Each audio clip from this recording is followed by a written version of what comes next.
Dubai calling visa চালু। হ্যাঁ, ঠিকই শুনেছেন। বহু প্রতীক্ষার পর আবারও খুলে দেওয়া হয়েছে দুবাই কলিং ভিসার দরজা।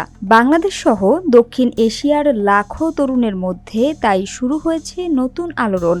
প্রবাস মানেই দুবাই, আর দুবাই মানেই অফুরন্ত কর্মসংস্থান। কলিং ভিসা নিয়ে বছরের পর বছর ধরে স্বপ্ন বুনছে হাজারো মানুষ।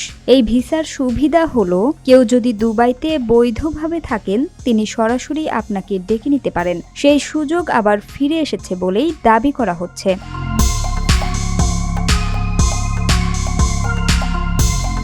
দুবাই কলিং ভিসার নাম শোনা মাত্রই তরুণদের মনে নতুন আশা জাগে, কেননা এই ভিসায় গেলে প্রথমেই ভিজিটর হিসেবে প্রবেশ করা যায়।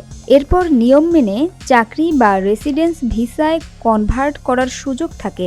এই খবর প্রকাশের পর থেকেই অনেকে ভিসা নিতে তৎপর হয়ে উঠেছে, দালালদের খোঁজ করছেন, এমনকি কেউ কেউ অগ্রিম টাকা দিতেও রাজি হচ্ছেন।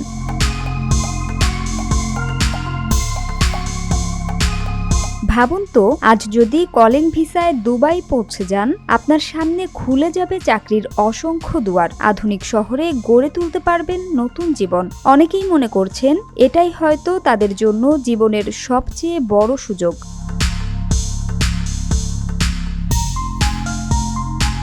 কিন্তু দুঃখের বিষয় হলো, এই খবরের পেছনে কোনো সরকারি সত্যতা পাওয়া যায়নি। এখনো পর্যন্ত সংযুক্ত আরব আমিরাত সরকার কলিং ভিসা চালুর কোনো আনুষ্ঠানিক ঘোষণা দেননি। যা ছড়ানো হচ্ছে তা আসলে গুজব এবং অনেক ক্ষেত্রেই প্রতারণার ফাঁদ। তাই সতর্ক থাকুন। দালালের ফাঁদে পা দিলে শুধু টাকাই হারাবেন না, বরং ভিসা জালিয়াতির কারণে ভবিষ্যতে দুবাই প্রবেশেও নিষেধাজ্ঞার শিকার হতে পারেন।